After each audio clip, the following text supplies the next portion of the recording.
കർത്താവായ യേശു ക്രിസ്തുവിൻ്റെ പരിശുദ്ധ നാമത്തിൽ അവരെ വാഴ്ത്തപ്പെടുന്നതാണ്.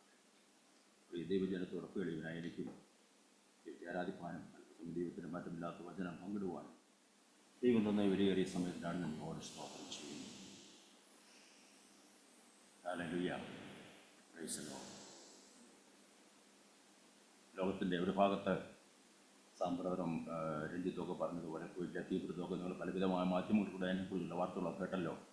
30-35 വയസ്സായ അനേക ചെറുപ്പക്കാർ രാത്രിക്കാലം ഭാര്യമാരെ വിളിച്ചിട്ട് നാളെ ഞാൻ വിളിക്കാമെന്ന് പറഞ്ഞ് ഉറങ്ങാൻ കിടന്നതാണ്. ചിലർ അടുത്ത മാസം ലീവിന് വരാമെന്ന് പറഞ്ഞിരുന്നതാണ്. ചിലർ അവരുടെ കുഞ്ഞുങ്ങളുടെ ബർത്ത്ഡേക്ക് വരാനിരുന്നതാണ്. അങ്ങനെ പലരും ഉറങ്ങാൻ കിടന്നിട്ട് അടുത്ത പ്രഭാതം കാണാതെ ലോകത്തിൽ മാറ്റപ്പെട്ടു പോയി. അങ്ങനെയെങ്കിൽ വലിയനായ ദൈവം എന്നെയും നിങ്ങളെയും എത്രത്തോളം കാത്തു പരിപാലിച്ച് ആ ബലമുള്ള കരങ്ങളിൽ നിന്ന് കാത്തു സൂക്ഷിക്കുന്നു. എനിക്ക് നിങ്ങൾക്ക് അഹങ്കരിപ്പാനോ നിങ്ങളിപ്പാനോ ഒന്നുമില്ല. ഏത് നിമിഷവും നിന്ന് പോകാവുന്നൊരു ഹൃദയമാണ് എനിക്ക് നിങ്ങൾക്കുള്ളത്. ആരാധന കഴിഞ്ഞ് നമ്മൾ വീട്ടിൽ ചെല്ലുമെന്ന് പോലും നമുക്ക് നിശ്ചയമില്ല. അതുകൊണ്ട് ഈടായ ദൈവത്തിൻ്റെ ബലമുള്ള കരങ്ങളിൽ താണിരിക്കാത്തേ നമുക്ക് വേണ്ട സ്തോത്രം. ഹല്ലേലൂയ, ആമേൻ. അല്പനേരത്തെ ചിന്തയ്ക്കായിട്ട് 1 തിമോത്തിയോസിൻ്റെ ലേഖനം 6-ാം അധ്യായത്തിൻ്റെ 11 മുതൽ 14 വരെയുള്ള വാക്യം. 1 തിമോത്തിയോസ് 6-ാം അധ്യായത്തിൻ്റെ 11 മുതൽ 14 വരെയുള്ള വാക്യങ്ങൾ.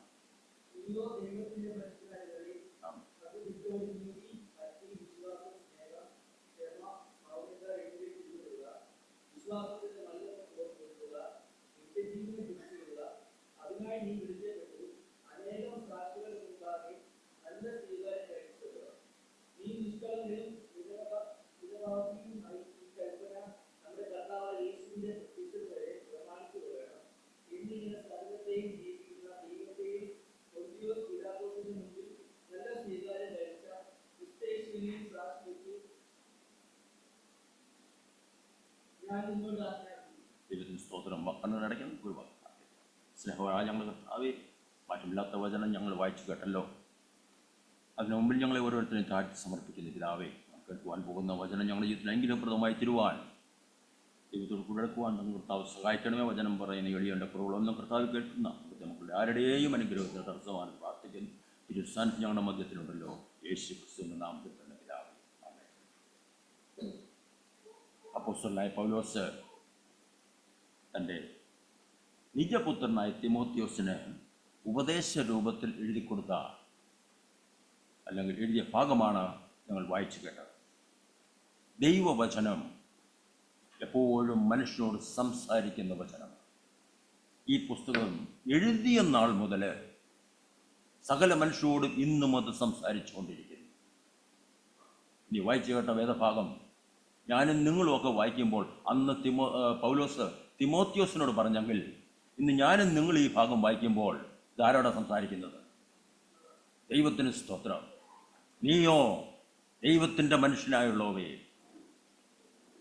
അത് വിട്ടോടി. ഏത് വിട്ടോടി? ഏത് വിട്ടോടി? എല്ലാ പാപങ്ങളും വിട്ടോടി. എന്തൊക്കെയാണ് നിന്റെ ജീവിതത്തിൽ വേണ്ടത്? എന്തൊക്കെയാണ് വേണ്ടത്?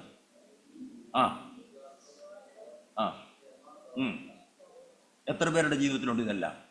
ഒന്ന് കൈ ഉയർത്തിക്കേ, ഒന്ന് കൈ ഉയർത്തിക്കേ. ആരും കാണത്തില്ല, എനിക്ക് നല്ല നിശ്ചയമുണ്ട്, ഞാൻ ഉൾപ്പെടെ. ഹല്ലേലൂയ. അപ്പോൾ വീണ്ടും പറയുക, ഇതെല്ലാം നീ വിട്ടോടി. കർത്താവിൻ്റെ വീണ്ടും വരവേറ്റുപടുത്തു വന്നിരിക്കുന്ന സമയത്ത് ഇവിടെ പറഞ്ഞിരിക്കുന്ന എല്ലാം എൻ്റെ ജീവിതത്തിൽ പ്രാവർത്തികമാക്കിക്കൊള്ളണം. ദൈവത്തിൻ്റെ സ്തോത്രം. ഹല്ലേലൂയ, ആമേൻ. ദൈവത്തിൻ്റെ മാറ്റമില്ലാത്ത ഈ ഗൾഫിലൊക്കെ ജോലി ചെയ്തവർക്കറിയാം, അവരുടെ ലഗേജുകളിൽ വേദപുസ്തകം വെച്ചുകൊണ്ട് പോകുമ്പോൾ, പ്രത്യേകിച്ച് സൗദി പോലുള്ള രാജ്യങ്ങളിൽ നമ്മൾ ലഗേജ് തുറന്ന് ചെയ്ത് നോക്കുമ്പോൾ അവരെടുത്ത് അടുത്തിരിക്കുന്ന വേസ്റ്റ് ബാസ്കറ്റിലേക്ക്. എന്തിനാ ഗൾഫിലേക്ക് പോകുന്നത്? നമ്മുടെ ഇന്ത്യയിലോ എത്ര പേര് തീ കത്തിച്ച് കളഞ്ഞു, എത്ര പേര് ചവിട്ടി കീറി കളഞ്ഞു. അവിടെ നിന്നെല്ലാം ഇന്ന് ഇത് ഉയർത്തെഴുന്നേറ്റ് ഇന്നും ഓരോ അനേകായിരങ്ങളെയും നിത്യജീവങ്ങളിലേക്ക് നടത്തിക്കൊണ്ടിരിക്കുന്ന പുസ്തകമാണ്. ദൈവത്തിൻ്റെ സ്തോത്രം. ഹല്ലേലൂയ, ആമേൻ. യൗവനപ്രായത്തിലുള്ള തിമോത്തിയോസിന് എൻ്റെ ക്രിസ്തീയ ജീവിതത്തിൽ മറ്റുള്ളവർക്ക് എങ്ങനെ മാതൃകയായിരിക്കണം എന്നാണ് പൗലോസ് ഇവിടെ പറഞ്ഞിരിക്കുന്നത്. ഞാനും നിങ്ങളും മറ്റുള്ളവർക്ക് എങ്ങനെ മാതൃകയായിരിക്കണം? എങ്ങനെ നാം മാതൃകയായിരിക്കണം? ദൈവവചനത്തിൻ്റെ അടിസ്ഥാനത്തിൽ നമ്മുടെ പ്രതികരണമായാലും നമ്മുടെ സംസാരമായാലും നമ്മുടെ പ്രവൃത്തിയായാലും എല്ലാം ദൈവവചനത്തിൻ്റെ അടിസ്ഥാനത്തിലായിരിക്കണം. ചിലരുണ്ട് വളരെ ശാന്തരും സൗമ്യരും ഒക്കെ ആയിരിക്കും, ആരാധനയ്ക്ക് മുടങ്ങാതെ സംബന്ധിക്കും, പ്രാർത്ഥിക്കും, എല്ലാം ചെയ്യും. ഹൃദയത്തെ ഒന്ന് തൊട്ടാൽ മതി, അന്നേരം ഇതിലേക്ക് യഥാർത്ഥ മനുഷ്യൻ ഉള്ളിൽ നിന്ന്. ഞാൻ പലപ്പോഴും പറയാറുള്ളത് പോലെ പ്രതികരണമാണ് ഒരു മനുഷ്യനെ ശ്രദ്ധേയനാക്കുന്നത്. ഒരു വിശ്വാസിയെ പ്രതികൂലങ്ങളിലെ പ്രതികരണമാണ് ഒരു മനുഷ്യനെ ശ്രദ്ധേയനാക്കുന്നത്. ഹൃദയത്തെ ഒന്ന് വേദനിപ്പിക്കണം, അന്നേരം അറിയാം. എപ്പം പ്രസംഗിക്കാൻ പറഞ്ഞാലും പ്രസംഗിക്കും, പാടാൻ പറഞ്ഞാൽ പാടും, പ്രാർത്ഥിക്കും, എല്ലാം ചെയ്യും. നിന്റെ ജീവിതം എങ്ങനെയാ ദൈവസ്ഥൻ്റെ രീതിയിൽ? ഈ ലോക ജീവിതത്തിൽ നാം ആയിരിക്കുമ്പോൾ ഉപേക്ഷിക്കേണ്ട കാര്യങ്ങൾ ഏതൊക്കെയാണെന്നും ഏത് കാര്യത്തിനു വേണ്ടി നാം അധ്വാനിക്കണമെന്നും പിടിച്ചുകൊള്ളേണ്ട കാര്യങ്ങൾ എന്തൊക്കെയാണെന്നും വ്യക്തമായി പൗലോസ് തിമോത്തിയോസിന് എഴുതിയ 1ഉം 2ഉം ലേഖനങ്ങൾ വായിക്കുമ്പോൾ നമുക്ക് കാണുവാൻ കഴിയും. ദൈവത്തിന് സ്തോത്രം. അപ്പോസ്തല പ്രവൃത്തികൾ 11-ാം അധ്യായത്തിൽ 26 അനുസരിച്ച് അന്ത്യോക്യയിൽ വെച്ച് ശിഷ്യന്മാർക്ക് ക്രിസ്ത്യാനികൾ എന്നു പേരായി. ഈ ക്രിസ്ത്യാനികളിൽ ഒരാളായിരുന്ന തിമോത്തിയോസിന് ഉപദേശം കൊടുക്കുമ്പോൾ വാക്കിലും നടപ്പിലും സ്നേഹത്തിലും വിശ്വാസത്തിലും ശുദ്ധീകരണത്തിലും ഇല്ലെങ്കിൽ നിർമ്മലതയിലും എല്ലാവർക്കും, പ്രത്യേകിച്ച് വിശ്വാസികൾക്കും മാതൃകയായിരിക്കണമെന്ന് വിശുദ്ധ പൗലോസ് പ്രബോധിപ്പിക്കുകയാണ്. ഇതിന് ലോകത്തെ സ്വാധീനിക്കുവാൻ പലരും പലവിധമായ ഉപാധികൾ സ്വീകരിച്ചിട്ടുണ്ട്. അതിൽ ചിലതാണ് തത്വശാസ്ത്രങ്ങൾ, രക്തരൂക്ഷിത വിപ്ലവങ്ങൾ, നശീകരണായുധങ്ങൾ, പണം, സ്ത്രീകൾ, ഇങ്ങനെ പലതും. എന്നെ കേൾക്കുന്ന ദൈവജനമേ, ഈ കൂട്ടത്തിലൊന്നും പെടാത്ത ചില ആളുകൾ ലോകത്തെ വളരെയധികം സ്വാധീനിച്ചിട്ടുള്ളതായിട്ട് നമുക്ക് കാണുവാൻ കഴിയും. നമ്മുടെ കർത്താവായ യേശു ക്രിസ്തുവാണ് ഇന്ന് ലോകത്തെ ഏറ്റവും കൂടുതൽ സ്വാധീനിച്ച വ്യക്തി. ദൈവത്തിന് സ്തോത്രം. ഹല്ലേലൂയ. ഒരു 3.5 വർഷക്കാലം മാത്രമേ നമ്മുടെ കർത്താവ് ഈ ലോകത്തിൽ പ്രവർത്തിച്ചുള്ളൂ. എങ്കിലും അവിടുത്തെ ഉപദേശങ്ങളും പഠിപ്പിക്കലുകളും ഈ ലോകത്തെ ഇന്നും വളരെയധികം സ്വാധീനിക്കുന്നുണ്ട്. ദൈവത്തിന് സ്തോത്രം. മഹാനായ സോക്രട്ടീസ് 40 വർഷം അദ്ദേഹം പഠിപ്പിച്ചു. പ്ലേറ്റോ 50 വർഷം പഠിപ്പിച്ചു. നമ്മുടെ കർത്താവിൻ്റെ 3 വർഷത്തെ പരസ്യ ശുശ്രൂഷ ഞാൻ മേൽപ്പറഞ്ഞ ഏറ്റവും മഹാന്മാരായ 3 ആളുകളുടെയും 130 വർഷത്തെ ആകെയുള്ള പഠിപ്പിക്കലിനേക്കാൾ ഏറ്റവും ശ്രേഷ്ഠമേറിയതായിരുന്നു. നമ്മുടെ കർത്താവ് ഒരു ചിത്രവും വരച്ചിട്ടില്ല. എന്നാൽ ലോകപ്രശസ്ത ചിത്രകാരനായ റാഫേല്, മൈക്കൽ ആഞ്ചലോ, ഡാവിൻസി എന്നിവരുടെ ചിത്രരചനയ്ക്ക് ഇതിൻ്റെ എല്ലാം പിന്നിൽ നമ്മുടെ കർത്താവിൻ്റെ പ്രചോദനമായിരുന്നുവെന്ന് അവർ തന്നെ സാക്ഷ്യപ്പെടുത്തിയിട്ടുണ്ട്. ദൈവത്തിന് സ്തോത്രം. നമ്മുടെ കർത്താവ് ഒരു കവിതയും എഴുതിയിട്ടില്ല. എന്നാൽ ഡിവൈൻ കോമഡി എഴുതിയ ഡാൻറ്റെ, പാരഡൈസ് ലോസ്റ്റ് എഴുതിയ മിൽട്ടൺ, ഇൻ മെമ്മോറിയം എഴുതിയ ലോർഡ് ടെന്നിസൺ മുതലായ എത്രയോ കവികളിൽ നമ്മുടെ കർത്താവ് സ്വാധീനം ചെലുത്തിയിട്ടുണ്ട്. ദൈവത്തിന് സ്തോത്രം. നമ്മുടെ കർത്താവ് ഒരു പുസ്തകവും എഴുതിയിട്ടില്ല. എന്നാൽ ടോൾസ്റ്റോയി, വിക്ടർ ഹ്യൂഗോ മുതലായ ലോകപ്രശസ്തരായ സാഹിത്യകാരന്മാർ അവരുടെ ആ ജോലിക്ക് പ്രചോദനം കർത്താവായ യേശു ക്രിസ്തുവായിരുന്നു. നമ്മുടെ കർത്താവ് ഒരു പാട്ടും എഴുതിയിട്ടില്ല. എന്നാൽ ലോകപ്രശസ്തരായ സംഗീതജ്ഞന്മാരായ ഹൈഡൻ, ഹാൻഡൽ, ബീഥോവൻ, മെൻഡൽസൺ എന്നിവർ രൂപപ്പെടുത്തിയ പാട്ടുകളും കീർത്തനങ്ങളും എല്ലാം യേശു ക്രിസ്തുവിനെ പുകഴ്ത്തിക്കൊണ്ടുള്ളതായിരുന്നു. ദൈവത്തിന് സ്തോത്രം. മനുഷ്യമഹത്വത്തിൻ്റെ എല്ലാ മേഖലകളിലും പരിപോഷിപ്പിക്കപ്പെട്ടതും ഉത്കർഷമാർജിച്ചതും നസ്രത്തിലെ തച്ചൻ എന്ന് അസൂയാലുക്കളും അധികാരി മോഹികളുമായ മതമൗലികവാദികള് അസഹിഷ്ണുതയോടെ വിളിച്ച യേശുക്രിസ്തുവിന്റെ ദിവ്യമായ അല്ലെങ്കിൽ സ്വർഗീയമായ വ്യക്തിത്വത്താലാണ്. An outline history of the world അല്ലെങ്കിൽ ലോക ചരിത്ര സംഗമം എന്ന പുസ്തകത്തില് S.G. വെൽസ് എഴുതി, മനുഷ്യന്റെ സംസ്കാരം എവിടെയെല്ലാം വളർന്നിട്ടുണ്ടോ അല്ലെങ്കിൽ മാനുഷിക മൂല്യങ്ങൾ എന്നെല്ലാം ആദരിക്കപ്പെട്ടിട്ടുണ്ടോ അതിൻ്റെ എല്ലാം പുറകിൽ കർത്താവായ യേശു ക്രിസ്തുവിന്റെ അദൃശ്യമായ സാന്നിധ്യം കാണാം. ദൈവത്തിന് സ്തോത്രം. മനുഷ്യവർഗത്തിലുള്ള ഏറ്റവും വലിയ സംഭാവന എന്ന് പറയുന്നത് ആത്മാവിന്റെ രക്ഷയാണ്. ഹല്ലേലൂയ. മറ്റേതെങ്കിലും ഒരു ശക്തിക്ക് ഇത് നൽകുവാനേ സാധ്യമല്ല. പാപത്തിന്റെയും സാത്താന്റെയും ചങ്ങലകളെ പൊട്ടിക്കുവാൻ നമ്മുടെ കർത്താവിന് മാത്രമേ സാധിക്കുകയുള്ളൂ. ഹല്ലേലൂയ. മനുഷ്യന്റെ അന്തർദാഹം തീർക്കുവാനും ആന്തരിക ശക്തി പകരുവാനും ആത്മാവിൽ മരിച്ചവരെ ജീവിപ്പിക്കുവാനും ബലഹീനരെ ബലവാന്മാരാക്കുവാനും ഉൾക്കരുത്തില്ലാത്തവരെ ശക്തരാക്കുവാനും യേശു ക്രിസ്തുവിന് മാത്രമേ സാധിക്കുകയുള്ളൂ. ദൈവത്തിന് സ്തോത്രം. കർത്താവ് മരിച്ച് ഉയർത്തെഴുന്നേറ്റിട്ട് 2000-ൽ അധികം വർഷമായി എങ്കിലും ഇന്നും ലോകത്തിൽ ഏറ്റവും കൂടുതൽ ആളുകളെ സ്വാധീനിക്കുന്ന വ്യക്തി നമ്മുടെ കർത്താവായ യേശു ക്രിസ്തു തന്നെയാണ്. സ്തോത്രം. ഈ ദൈവത്തിന്റെ മാസ്മരിക ശക്തിയാല് ഇന്നും ലോകത്തിന്റെ പല ഭാഗങ്ങളില് ഈ കർത്താവിന്റെ രക്ഷ പ്രചരിപ്പിക്കുവാനായി അനേക വ്യക്തികൾ തങ്ങളാൽ ആവോളം പ്രയത്നിച്ചുകൊണ്ടിരിക്കുന്നു. അനേക കോടി ജനങ്ങള് വന്ന് ജനിച്ച് ജീവിച്ച് കടന്നുപോയൊരു ഭൂമിയിലാണ് ഞാനും നിങ്ങളും ജീവിക്കുന്നത്. എന്നാൽ അവരിൽ വളരെ കുറച്ചു പേരുടെ കാൽപ്പാടുകൾ മാത്രമേ ഈ ഭൂമിയിൽ പതിച്ചിട്ടുള്ളൂ. ഈ ലോകത്തിൽ എത്ര കാലം ഒരു വ്യക്തി ജീവിച്ചു എന്നല്ല, എങ്ങനെ ജീവിച്ചു എന്നുള്ളതാണ് പ്രധാനം. വിശുദ്ധ പൗലോസ് തന്റെ ജീവിതത്തിന്റെ അവസാന സമയത്ത് തിമോത്തിയോസിന് എഴുതി. 2 തിമോത്തിയോസ് 4-ാം അധ്യായത്തിന്റെ 7-8 വാക്യങ്ങൾ ഒന്ന് വായിച്ച്. 2 തിമോത്തിയോസ് 4-ാം അധ്യായത്തിന്റെ 7-8 വാക്യങ്ങൾ.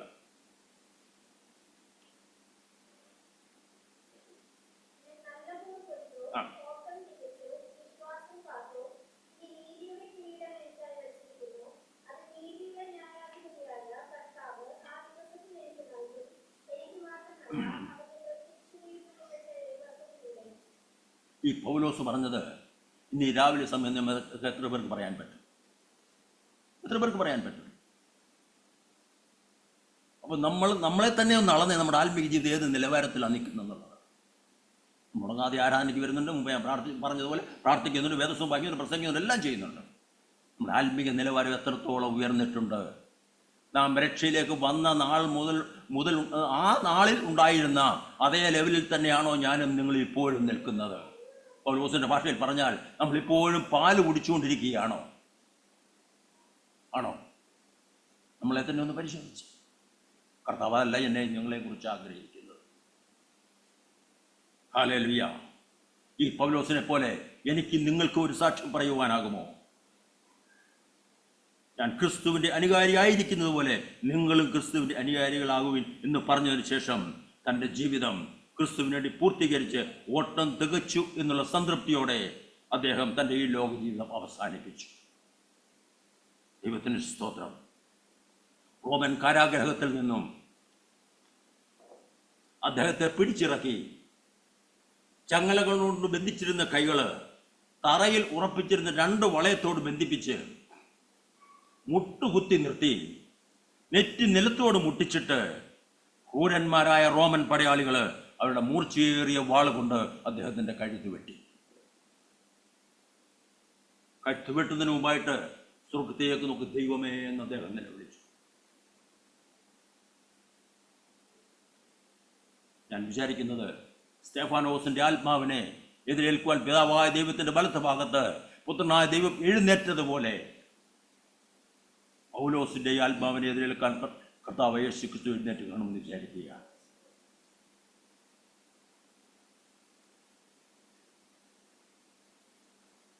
കർത്താവായ യേശു ക്രിസ്തു ഇഹലോക ജീവിതകാലത്ത് തൻ്റെ ശിഷ്യന്മാർ ഏതൊക്കെ രീതിയിൽ മറ്റുള്ളവർക്ക് മാതൃകയായിരിക്കണം എന്ന് പ്രബോധിപ്പിച്ചിരുന്നു.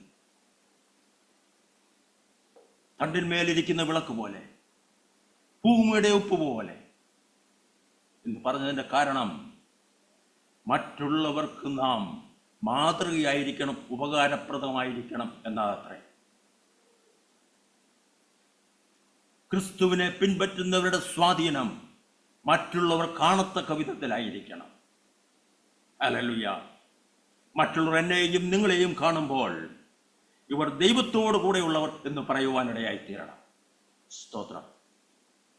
പൗലോസും ശീലാസും തെസ്സലോനിക്കയിൽ സുവിശേഷം അറിയിക്കാൻ ചെന്നപ്പോൾ ഭൂലോകത്തെ കീഴ്മേൽ മറിക്കുന്നവർ ഇവിടെയും കടന്നു വന്നു എന്ന് പറഞ്ഞതിൻ്റെ കാരണം അവരുടെ സ്വഭാവവും ഉപദേശവും മറ്റുള്ളവരിൽ അത്രമാത്രം സ്വാധീനം ചെലുത്തിയിരുന്നു എന്നതാണ്.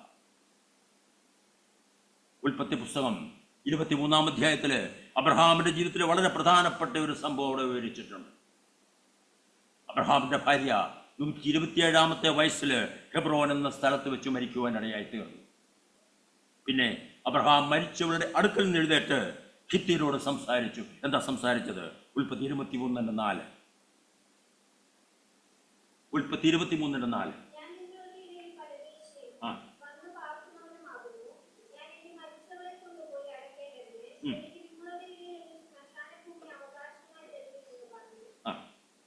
എന്ന് പറഞ്ഞു. അപ്പോൾ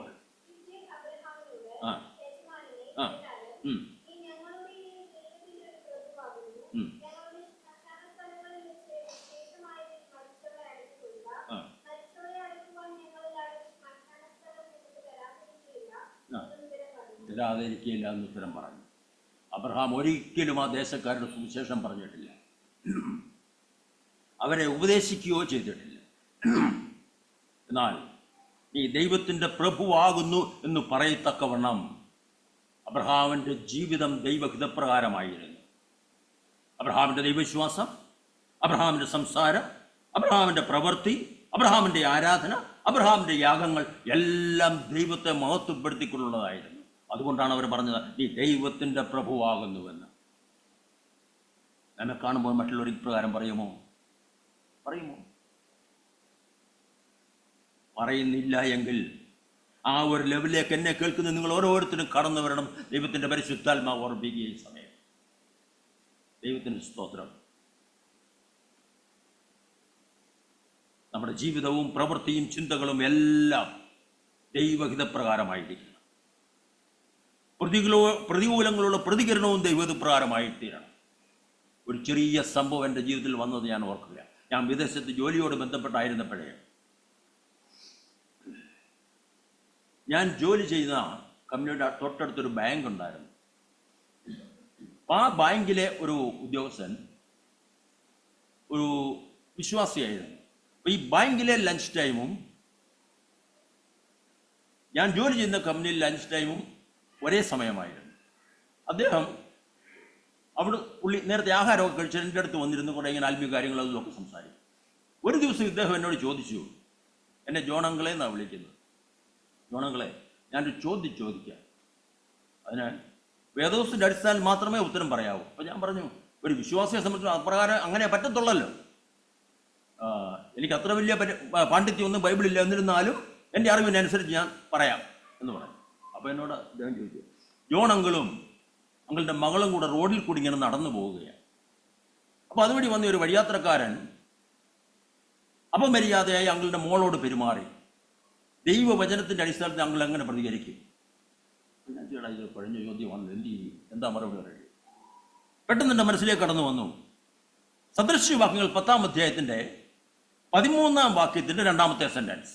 ഞാൻ അദ്ദേഹത്തോട് പറഞ്ഞു ഞാൻ അതിനനുസരിച്ച് പ്രതികരിക്കുമെന്ന്. എന്താ എഴുതിയേക്കുന്നത്? സദൃശ്യവാക്യങ്ങൾ 10-ാം അധ്യായത്തിൻ്റെ 13-ാം വാക്യത്തിൻ്റെ 2-ാമത്തെ സെൻറ്റൻസ്.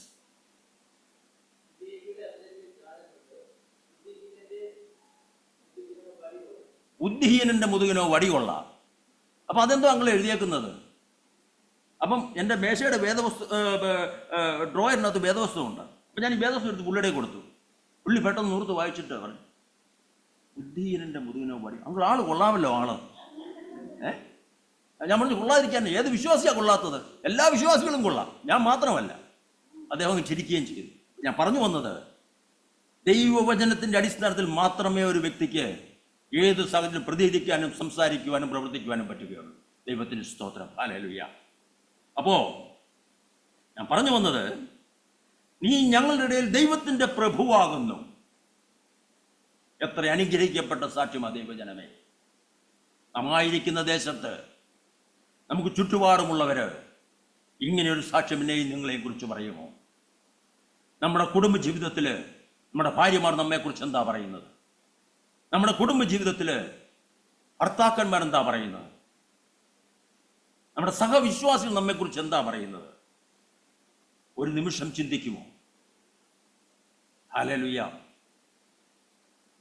എലീശ ശൂനേമിൽ കൂടെ കടന്നു പോകുമ്പോൾ അവിടെയുള്ള ധനികയായ ഒരു സ്ത്രീ അവനെ ഭക്ഷണത്തിന് ക്ഷണിച്ചു.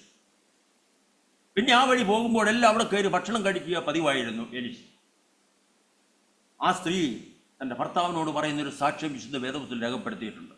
അതിങ്ങനെയാണ്: നമ്മുടെ വഴിയായി കടന്നു പോകുന്ന ഇയാൾ വിശുദ്ധനായ ഒരു ദൈവപുരുഷൻ എന്ന് ഞാൻ കാണുന്നുവെന്ന്. എത്ര മനോഹരമായ സാക്ഷ്യമാ ദൈവജനമേ. നമ്മളെപ്പോലെ സാധാരണക്കാരനായ ഒരു മനുഷ്യനായിരുന്നു എലീശ. നമ്മളെക്കുറിച്ച് പറയുമോ നാട്ടുകാരൻ? നമ്മളെക്കുറിച്ച് എന്തോ പറയുന്നത്? ഒന്ന് ചിന്തിച്ച ഒരു നിമിഷം. വെറുതെ കേട്ടിട്ട് പോകല്ലേ. ജീവിതത്തിൽ രൂപാന്തരം ഉണ്ടായിട്ട് വേണം ഫലത്തിലേക്ക് മടങ്ങി പോകുവാൻ. ജീവിതത്തിൽ വ്യത്യാസം വരണം. ഒരു ദൈവഗത പ്രകാരമുള്ള വ്യത്യാസം നമ്മുടെ ജീവിതത്തിൽ വന്നേ മതിയാകൂ. നാം കർത്താവിൻ്റെ വീണ്ടും വരെ എടുക്കപ്പെടണമെങ്കിൽ ആ ഒരു വ്യത്യാസം നമ്മുടെ ജീവിതത്തിൽ വരണം. അത് മസ്റ്റാണ്.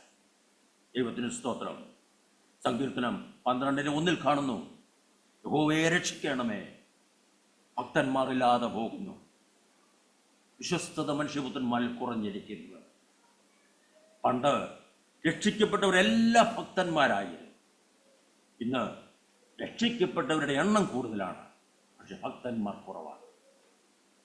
ഭക്തിയുടെ വേഷമുണ്ട്, എന്നാൽ ശക്തിയില്ല. ദൈവത്തിന് സ്തോത്രം. മുടങ്ങാതെ ഞായറാഴ്ച ആരാധനയിൽ സംബന്ധിക്കുന്നവരുണ്ട്. അടുത്തുള്ള 6 ദിവസം എൻ്റെയും നിങ്ങളുടെയും ജീവിതം എങ്ങനെയാണ്? Hallelujah, hallelujah. എത്രയോ വിശ്വാസികളും സഭാ നേതാക്കന്മാരും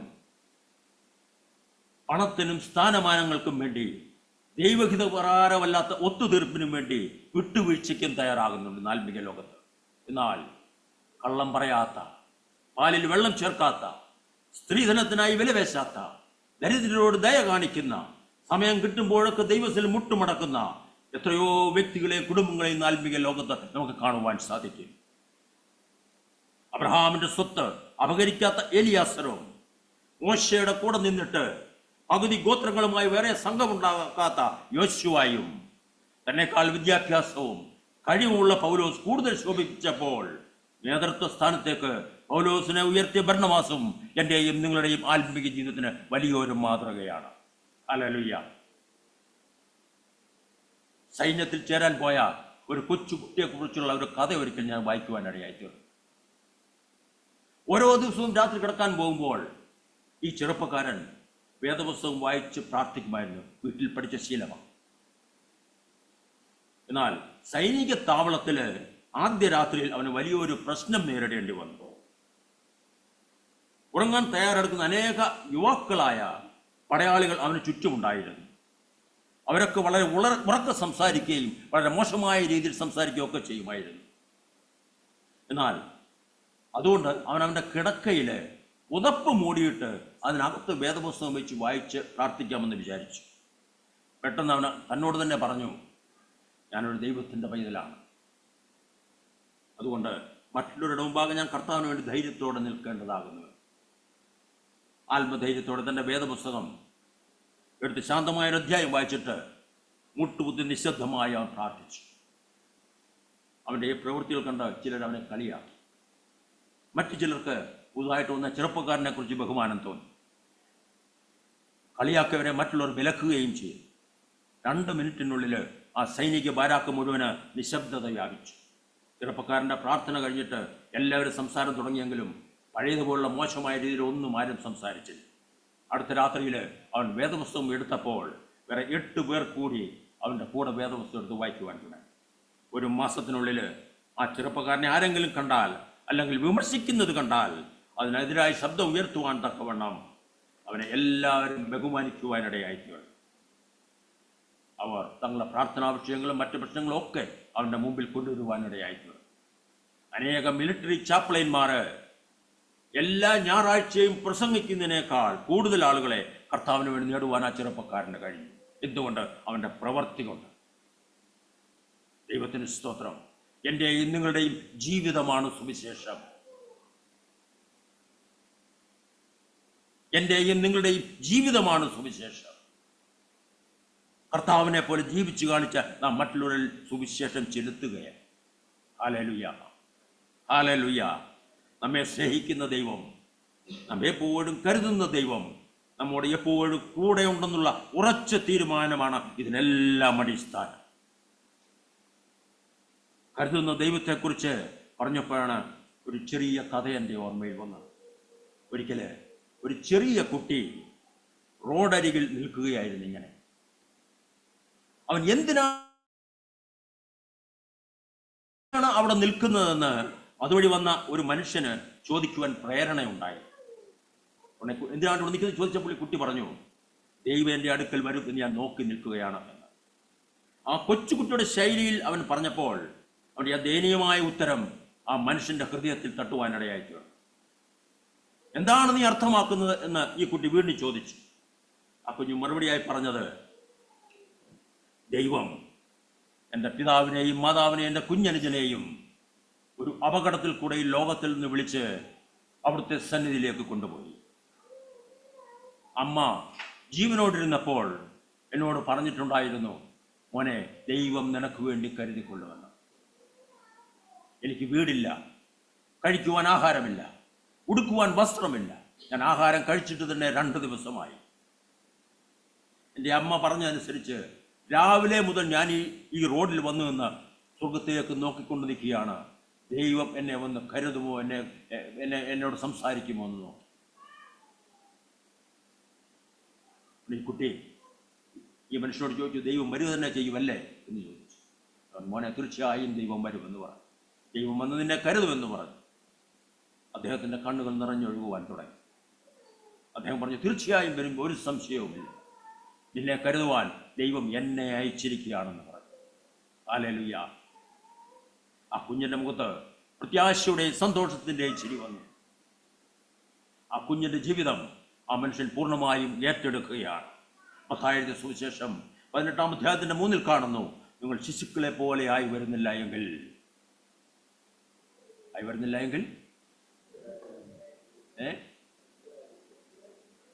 അറിയാമല്ലോ അല്ലേ? എന്തുകൊണ്ട് നിങ്ങളുടെ ജീവിതത്തിൽ പ്രാവർത്തികമാക്കുന്നില്ല? Hallelujah, hallelujah.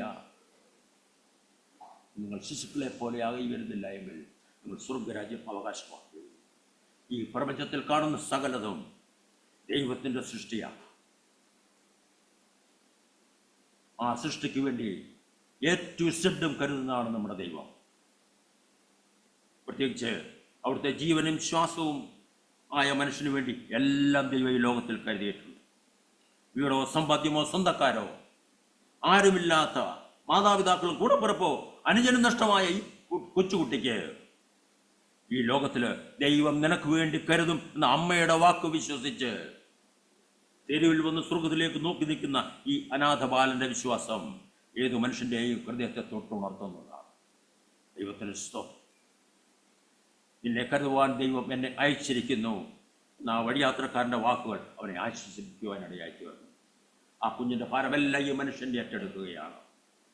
ആ കുഞ്ഞ് അവൻ്റെ അമ്മയുടെ വാക്കിൽ വിശ്വസിച്ച് ദൈവത്തിൽ ആശ്രയിച്ചതിനാൽ അവൻ്റെ ജീവിതം മുഴുവൻ ഏറ്റെടുക്കുവാൻ ദൈവം ഈ മനുഷ്യനെ അയക്കുകയായിരുന്നു. ഹല്ലേലൂയ. ഈ ദൈവം എനിക്ക് നിങ്ങൾക്കും വേണ്ടി സകലതയും ഈ ഭൂമിയിൽ കരുതിയിട്ടുണ്ട്, നിത്യതയിലും കരുതിയിട്ടുണ്ട്. ഹല്ലേലൂയ. ഈ സ്വർഗീയ പിതാവ് നമ്മുടെ ആവശ്യങ്ങൾ നിറവേറ്റി തരുന്നതാണ്. എത്ര സ്നേഹിക്കുന്ന ഭാര്യയായാലും എത്ര സ്നേഹിക്കുന്ന ഭർത്താവായാലും എവിടം വരെയുള്ള സ്നേഹം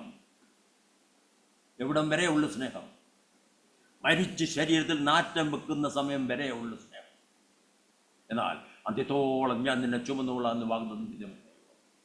ഹല്ലേലൂയ, ഹല്ലേലൂയ. ആ ദൈവത്തിൻ്റെ കരങ്ങളിലാകുന്നു ഞാനും നിങ്ങളും. ദൈവത്തെ മഹത്വപ്പെടുത്താം. സ്തോത്രം. എന്നെയും നിങ്ങളെയും രക്ഷിക്കുവാൻ കുരിശിൽ സ്വയം ജീവൻ അർപ്പിച്ച നമ്മുടെ കർത്താവ് നമുക്ക് വേണ്ടി സകലതും കരുതിയിട്ടുണ്ട്. ഈ അനാഥ ബാലന്റെ ഹൃദയത്തിൽ നിന്ന് കരച്ചിൽ കേട്ട് ദൈവം അയച്ച വ്യക്തിയാണ് ആ അപരിചിതനായ മനുഷ്യൻ. 1 പത്രോസ് 5:7 കാണുന്നു, അവിടുന്ന് നിങ്ങൾക്കായി സകലതും കരുതുന്നതാകയാൽ നിങ്ങളുടെ സകല ചിന്താകുലവും അവൻ്റെ മേൽ ഇട്ടുകൊള്ളുക എന്ന്. ഹല്ലേലൂയ. നിങ്ങളുടെ ഭാരമെല്ലാം ദൈവത്തിൻ്റെ കരങ്ങൾക്ക് ഏൽപ്പിച്ചു കൊടുക്കുമോ? ആ വന്ന ഭാരം കർത്താവിൻ്റെ കരങ്ങൾ ഏൽപ്പിച്ചു കൊടുത്തിട്ട് വേണം ഈ ഗ്ലാസ് ഡോറിനപ്പുറത്തേക്ക് ഇന്ന് കടന്നു പോകുവാൻ.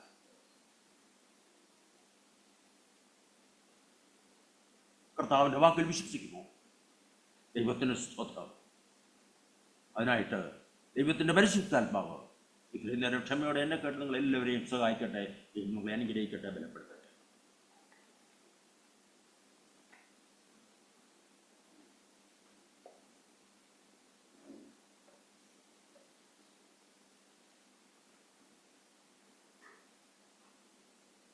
ഒരു ദൈവദാസൻ ഇങ്ങനെ പറയുന്നത് കേട്ടിട്ടുണ്ട്, നമ്മുടെ ജീവിതത്തിലെ 80% നമ്മുടെ ജീവിതവും 20%, ശതമാനത്തിൽ അവർ 20% മാത്രമേ നമ്മുടെ വാക്കുകൾ.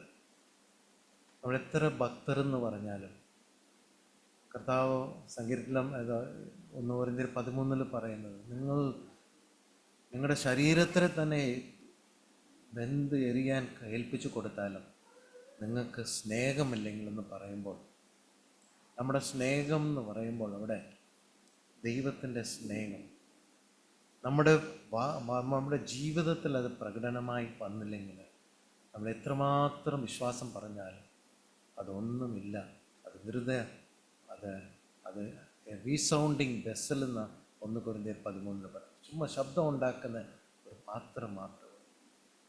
പ്രിയപ്പെട്ടവരെ, ദൈവത്തിൻ്റെ സ്നേഹം മനസ്സിലാക്കാൻ നമ്മുടെ ജീവിതത്തിൽ അത് പ്രകടനമായി കാണിക്കണം. പൗലോസ് അപ്പോസ്തലനും പത്രോസ് അപ്പോസ്തലന്മാരും അവരുടെ എല്ലാം പ്രസംഗത്തിൻ്റെ അടിസ്ഥാനം അവരുടെ ജീവിതത്തിൻ്റെ ഒരു തെളിവാണ്. നമ്മുടെ ജീവിതമില്ലെങ്കിൽ നമ്മൾ എത്ര സുവിശേഷം പറഞ്ഞെങ്കിലും അത് വിലയില്ലാതെ പോകും. സെയിൻറ്റ് അഗസ്റ്റിൻ ആണല്ലോ പറഞ്ഞത്, ഞാൻ എല്ലാ സമയത്തും ഞാൻ സുവിശേഷം പ്രസംഗിക്കും, ആവശ്യം വന്നാൽ വാക്കുകൾ ഉപയോഗിക്കും എന്ന് പറഞ്ഞാൽ ജീവിതമാണ്. എല്ലാ സമയത്തും ഞാൻ പ്രസംഗിക്കും, ബട്ട് ആവശ്യം വന്നാൽ വാക്കുകൾ ഉപയോഗിക്കും. പ്രിയപ്പെട്ടവരെ, നമ്മുടെ ജീവിതം തന്നെയാണ് സുവിശേഷം. നമ്മൾ കാണുന്ന സുവിശേഷമായിട്ട്. സൗരൻ ചോദിച്ചൊരു ചോദ്യം, നമ്മൾ തൊടുമ്പോൾ നമ്മൾ എങ്ങനെ പ്രതികരിക്കുന്നു? നമ്മളെല്ലാവരും നല്ല വിശ്വാസികളാണ്, ബട്ട് നമ്മുടെ തൊലിയെ തൊടുമ്പോൾ, അല്ലെങ്കിൽ നമ്മളെ തൊടുമ്പോൾ നമ്മൾ എങ്ങനെയാണ്?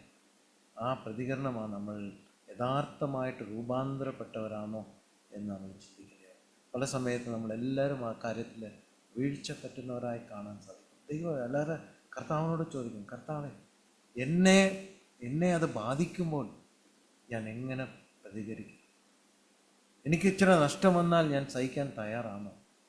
എന്നെക്കുറിച്ച് തെറ്റായ ഒരാൾ പറഞ്ഞാൽ അത് കർത്താവിനടുത്ത് ഞാൻ സമർപ്പിക്കുമോ എന്ന് നമ്മളെ തന്നെ ചോദിക്കാം. പല സമയത്ത് നമുക്ക് എല്ലാവർക്കും ആ കൃപ വേണം.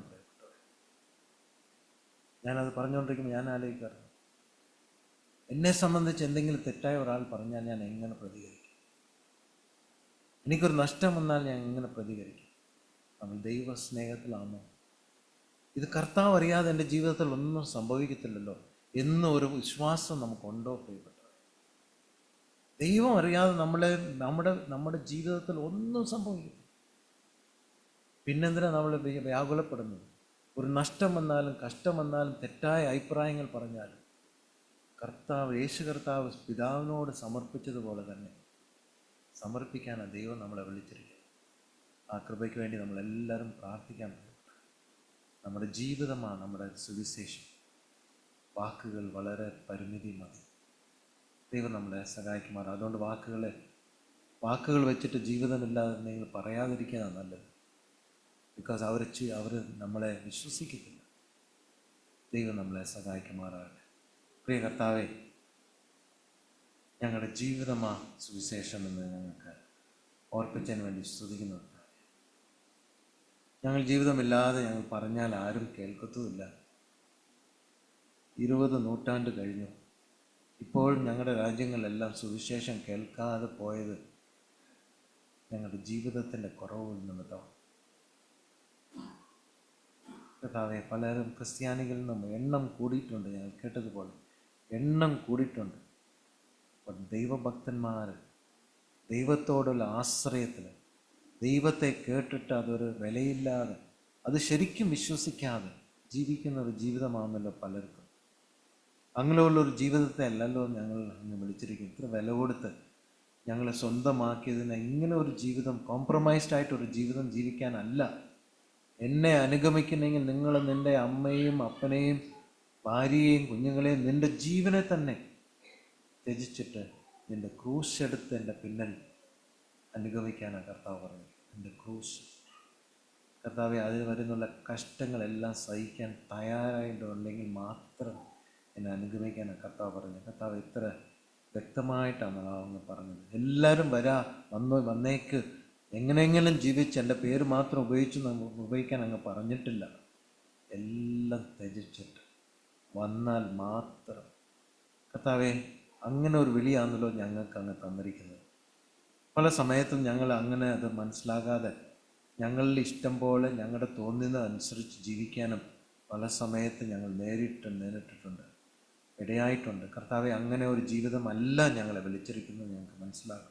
ഇന്നത്തെ വചനത്തിൽ നിന്ന് അതാണല്ലോ ഞങ്ങൾക്ക് ഓർപ്പിച്ചത്. അങ്ങ് വളരെ സീരിയസ് ആയിട്ടാണ് ഈ കാര്യം ഞങ്ങൾക്ക് ചെയ്തു തന്നത്. അങ്ങ് ജീവനെ കൊടുത്ത് ഞങ്ങളെ രക്ഷിച്ചപ്പോൾ എങ്ങനെയെങ്കിലും ഞങ്ങൾ വരാനല്ല, അങ്ങ് വളരെ സീരിയസ് ആയിട്ട് അങ്ങയുടെ സ്വർഗം വിട്ട് ഭൂമിയിലേക്ക് വന്നപ്പോൾ കർത്താവെ, ജീവനെ കൊടുത്താണല്ലോ ഞങ്ങൾക്ക് ഈ രക്ഷ സമ്പാദിച്ച് തന്നത്. കർത്താവെ, അങ്ങ് ഞങ്ങളെയും കുറിച്ച് ഇത് തന്നെയാണല്ലോ ആഗ്രഹിക്കുന്നത്. ഓ കർത്താവെ, ഞങ്ങളെ തന്നെ ത്യജിച്ചിട്ട് ജീവനെ തന്നെ ത്യജിക്കാൻ തയ്യാറായിട്ടുണ്ടെങ്കിൽ ഞങ്ങൾ അങ്ങേ അനുഗമിക്കണമെന്നാണ് പറഞ്ഞത്. ആ രീതിയിലൊരു പിൻപറ്റുതൽ, ആ രീതിയിലൊരു അനുഗമിക്കൽ കർത്താവെ ഞങ്ങൾക്ക് തരണമേ എന്ന് ഞങ്ങൾ പ്രാർത്ഥിക്കുന്നു. ഞങ്ങളെ തന്നെ സമർപ്പിക്കുന്നു കർത്താവെ, ഞങ്ങളെ തന്നെ സമർപ്പിക്കുന്നു. ഞങ്ങൾ കുറവുകളെ ക്ഷമിക്കണമേ. ഞങ്ങളുടെ ജീവിതം തന്നെ ഒരു സുവിശേഷമാക്കി തീർക്കണമേ എന്ന് ഞങ്ങൾ പ്രാർത്ഥിക്കുന്നു. ഞങ്ങളുടെ വാക്കുകൾ നിർത്തട്ടെ, വാക്കുകൾ പരിമിതിയായിട്ട് മാത്രം ഇരിക്കട്ടെ.